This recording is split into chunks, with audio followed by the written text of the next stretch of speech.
ஒன்பது கோளும் ஒன்றாய் காண அங்கு கற்பகம் என்னும் கடவுளின் மெய்யில் ஒன்பது கோளும் ஒன்றாய் காண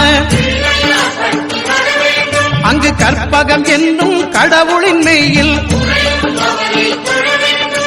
சூரியன் முதலாய் 9 கிரகம்